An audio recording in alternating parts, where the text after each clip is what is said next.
है my self Rakesh Kumar, maths teacher of Shivaji group of institution. Math class में 6 class Hindi medium के बच्चों का स्वागत है।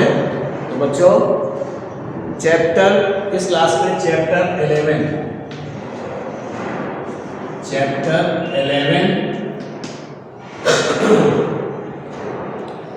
है आधारभूत ज्यामितीय संकल्पनाएं। आधारभूत ज्यामितीय संकल्पनाएं।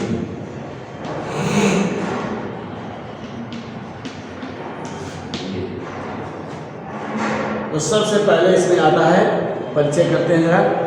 ज्यामितीय शब्द की उत्पत्ति ग्रीक भाषा जी और मैट्रिन से मिलकर हुई है। जी और मैट्रिन से मिलकर हुई है। जी का अर्थ है ग्रीक भाषा में भूमि।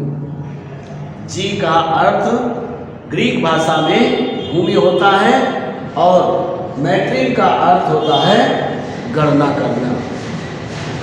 मैट्रिन का अर्थ गणना करना, ज्योमेट्री, ठीक है ना। ज्यामिति के अंतर्गत हम बिंदु, रेखाएं, समतल, आकृति और आकृतियों के परस्पर संबंध के बारे में अध्ययन करते हैं। तो सबसे पहला है सिस्टम हमारा बिंदु।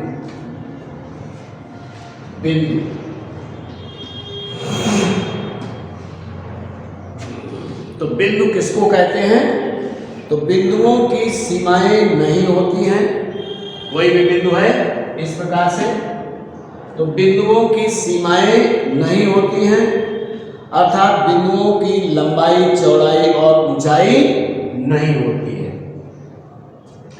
बिंदुओं की कोई सीमाएं नहीं होती हैं तथा बिंदुओं की कोई लंबाई, चौड़ाई एवं ऊंचाई नहीं होती है।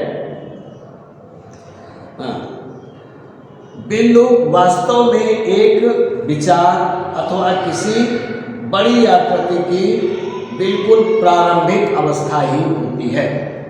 बिंदु किसी बड़ी आकृति की प्रारंभिक अवस्था ही होती है। बिंदुओं के मिलने से ही रेखा बनती है। बिंदुओं के मिलने से ही रेखा बनती है। जैसे मान लीजिए पहला बिंदु ए है और दूसरा बिंदु हम यहाँ बी कर दें, और अगर हम दोनों को ज्वाइन कर दें तो ए बी एक रेखाखंड हो गया। अब ए बी क्या है? रेखाखंड। और अगर हम रेखा बनाना चाहें तो हम दोनों तरफ आगे ऐसे बढ़ा दें और एरो इधर को भी लगा दें, तो ये रेखा हो गई। यानी रेखा में कोई अंत बिंदु नहीं होता है, यानी वो उसका विस्तार दोनों तरफ जितना जरूरत हो उतना हम बढ़ा सकते हैं। तो विभिन्न बिंदुओं को मिलाने से रेखा बनती है। रेखा सदैव सीधी होती है।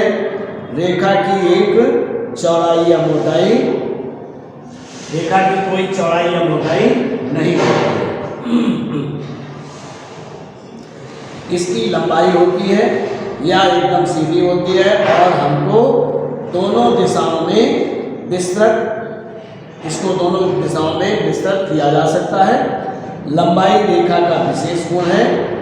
इसे बिंदुओं के ऊपर चिन्ह से व्यक्त करते हैं। किस चिन्ह से? जैसे ये है, अगर हम रेखा को व्यक्त करना चाहें तो इस प्रकार से खींच देते हैं। हम लिखेंगे अगर ए बी रेखाखंड है तो ए बी रेखाखंड इस तरीके से खींच देंगे। अगर ए बी रेखा है तो हम ए बी इस तरफ दोनों में एरो लगा देंगे और ए बी नोट कर देंगे। तो ये ए बी रेखा हो गई और ये ए बी रेखा खंड हो गया। शायद समझ गए होंगे रेखा और रेखाखंड। फिर आता है तल। तल असंख्य बिंदुओं का एक समुच्चय होता है। तल एक असंख्य बिंदुओं का एक समुच्चय होता है। जैसे ये हमारा समतल है, इसमें हम बहुत सारे बिंदु ले सकते हैं। हैं और कहीं भी ले सकते हैं, जहाँ आपको ठीक लगे वहाँ ले सकते हैं इस प्रकार से। तो तल असंख्य बिंदुओं का एक समुच्चय होता है। तल के भीतर बिंदु एक निश्चित व्यवस्था से आबद्ध होते हैं।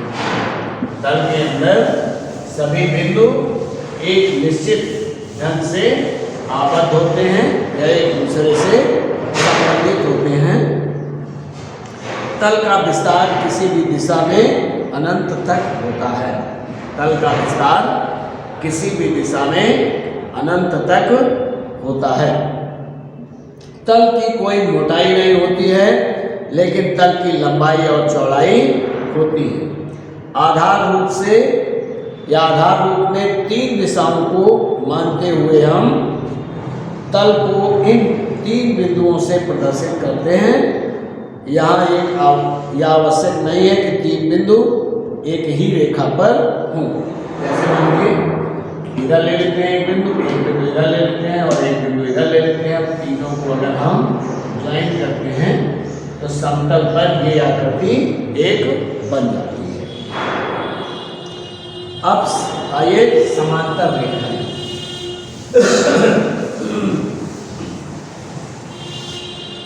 समांतर रेखाएं, समांतर रेखाएं। समांतर का मतलब है सम माने बराबर और अंतर माने अंतर। जो 2 रेखाएं बराबर अंतर पर होती हैं वो समांतर रेखाएं कहलाती हैं। जैसे एक रेखा को मैंने ये खींच दी और इसका नाम दे दिया, मान लीजिए ये रेखा हो गई L, और दूसरी रेखा भी हमने ये खींच दी और ये रेखा हो गई M। तो समांतर रेखाएं, अब इनको अगर हमको लिखना हो या हम पूरा कहें A B कह दें इसको और इसको कह दें C और D, M हटाइए। तो AB समांतर का ये चिन्ह है। जैसे बराबर इस तरफ को लगाते हैं, ऊपर नीचे को लगा दें तो समांतर कहलाएगा। CD AB समांतर CD। समांतर का क्या मतलब है? ये जो लंबवत दूरी है इन दोनों बिंदुओं की, ये लंबवत दूरी सभी जगह समान रहेगी, तभी ये रेखाएं समांतर होंगी। यानी इनके बीच की दूरी सभी जब समान होगी तभी ये रेखाएं समांतर होंगी। ठीक, समांतर रेखाओं का एक अपना उपयोग भी है।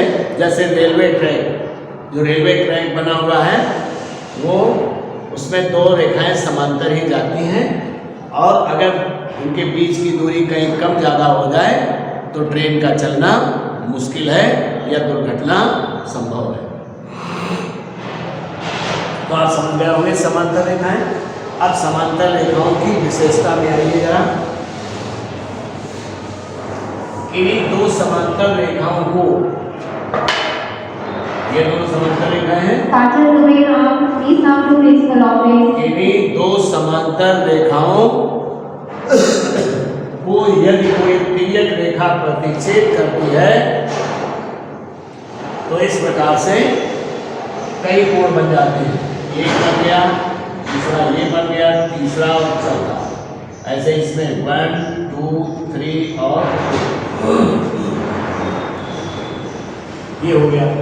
तो जब तिर्यक रेखा प्रतिच्छेद करती है, अगर ये दोनों AB समांतर BC है CD, तो ये कोण इस कोण के बराबर होगा। क्यों बराबर होगा? इनको कौन से कोण कहेंगे? शीर्षाभिमुख कोण कहेंगे। ये कोण इस कोण के बराबर होगा, ये भी शीर्षाभिमुख कोण है। अब आइए नीचे वालों में, ये कोण इस कोण के बराबर है। जिन एक साइड के में जो बराबर है उनको मैंने डबल कर दिया। ये कोण इस कोण के बराबर होगा, अल्टरनेट कोण है, और ये कोण इस कोण के बराबर होगा, ये भी अल्टरनेट कोण है। ये कोण इस कोण के बराबर इसलिए होगा, ये करेस्पॉन्डिंग है। तो ये समांतर रेखाओं की ये विशेषता होती है। अब आते हैं परिच्छेदी रेखाएं। परिच्छेदी रेखाओं का मतलब है कोई दो रेखाएं एक दूसरे को किसी एक बिंदु पर प्रतिच्छेद करती हैं। इस प्रकार से मान लीजिए ये रेखा है AB और ये रेखा है CD। ये बिंदु हो गया प्रतिच्छेदी बिंदु हो गया, तो ये दोनों एक दूसरे को प्रतिच्छेद करती हैं, इसलिए इन रेखाओं को प्रतिच्छेदी रेखाएं कहेंगे। अब आइए ऊर्ध्वाधर या लंबवत रेखा। ऊर्ध्वाधर या लंबवत रेखा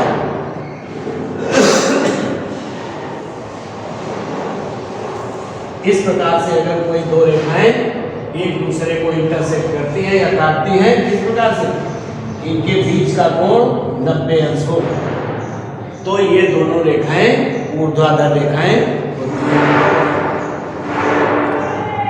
अब देखिए तो बच्चों ये हो गई ऊर्ध्वाधर रेखाएं। अब समतल पर स्थित किसी बिंदु से, समतल पर स्थित किसी बिंदु से, जैसे मान लीजिए ये बिंदु है, इससे असंख्य रेखाएं खींची जा सकती हैं। देखिए इस प्रकार से असंख्य इंटरसेक्टिंग लाइन अनलिमिटेड ऐसे ड्रा कर सकते हैं। तो किसी बिंदु से सरफेस या समतल पर स्थित किसी बिंदु से असंख्य रेखाएं खींची जा सकती हैं। तो बच्चों इस चैप्टर में सामान्य जानकारी आपको मिल गई, तो इस क्लास में इतना ही। आगे नेक्स्ट क्लास में थैंक यू।